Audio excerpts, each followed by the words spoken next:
اعوذ باللہ من الشیطان الرجیم بسم اللہ الرحمن الرحیم الحمد للہ رب العالمین والصلاة والسلام علی اہلہ اما بعد فقد قال اللہ تعالی فی کتابہ الکریم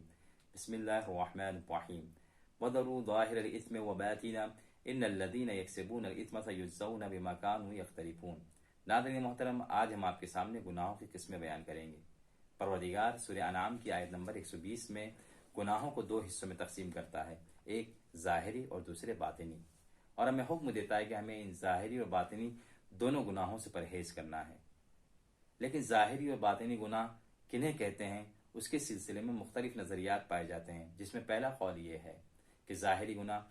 انہیں کہتے ہیں کہ جسے انسان سر عام انجام دیتا ہے، مثال کے طور پر جھوٹ بولنا یا گانا بجانا۔ لیکن باطنی گناہ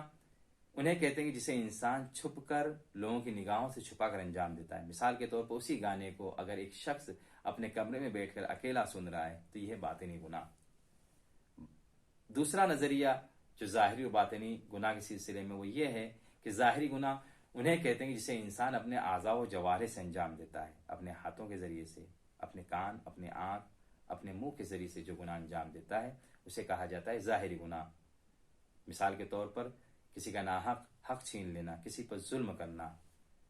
کسی کو مار دینا، یہ ہے ظاہری گناہ۔ لیکن باطنی گناہ کیا ہے؟ باطنی گناہ یہ ہے کہ جس کا تعلق انسان کے وجود سے ہوتا ہے، انسان کے قلب سے ہوتا ہے، اور اگر یہ گناہ انسان انجام دیتا ہے تو اس سے بچنا اور بھی بڑا سخت ہے، کیونکہ اس کا علاج بھی بہت مشکل مرحلہ ہے۔ پیغمبر اکرم صلی اللہ علیہ وسلم ارشاد فرماتے ہیں کہ الا ان فی الجسد مضغہ، کہ آگاہ ہو جاؤ کہ انسان کے وجود میں ایک مضغہ، ایک گوشت کا لوتھڑا ہے، اذا صلحت صلح الجسد کلہ، کہ اگر یہ گوشت کا لوتھڑا صحیح و سالم رہے تو پورا بدن انسان کا صحیح و سالم رہے گا، وَإِذَا فَسَدَتْ فَسَدَ الْجَسَدُ كُلُّهُ، لیکن اگر یہ گوشت کا لوتھڑا اگر برباد ہو جائے، فاسد ہو جائے، تو پورا بدن اس کی وجہ سے برباد اور فاسد ہو جائے گا۔ الا وَهِيَ قلب، آپ فرماتے ہیں یہ گوشت کا لوتھڑا کچھ اور نہیں بلکہ انسان کا دل ہے۔ یہ انسان کا دل اگر صحیح و سالم رہا تو ایسی صورت میں اس کا بدن صحیح و سالم رہے گا، لیکن اگر یہ فاسد ہو گیا تو اس کا بدن پورا فاسد ہو جائے گا۔ تو باطنی گناہ انہیں کہتے ہیں جس کا تعلق انسان کے قلب سے ہوتا ہے، انسان کے باطن سے ہوتا ہے۔ مثال کے طور پر حسادت، بدگمانیاں، کینہ، تکبر، غرور، ریاکاری، یہ سارے وہ گناہ ہیں جن کا تعلق انسان کے باطن سے ہے۔ البتہ ایک قول، ایک نظریہ یہ بھی ہے ظاہری اور باطنی گناہ کے سلسلے سے کہ ظاہری ان فحشاء و منکرات کو کہا جاتا ہے جو ظاہر میں ہے۔ مثال کے طور پر ایک زناکار، ایک زانی ہے، مشہور ہے، وہ زانی ہے، وہ زنا کرتا ہے، اسے کہیں گے ظاہر الاسم۔ لیکن باطن الاسم کسے کہا جائے گا؟ باطنی گناہ وہ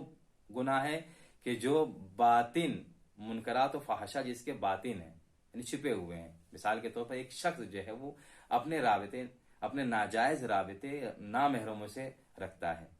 اور کسی کو پتہ نہیں ہے، یہ ہے باطنی گناہ۔ پروردگار نے ہمیں اس آیت میں دونوں گناہوں سے پرہیز کرنے کے لیے کہا، اسے اجتناب کرنے کے لیے کہا کہ ہمیں اسے انجام نہ دیں۔ البتہ کچھ افراد ایسے بھی ہیں ہمارے معاشرے و سماج میں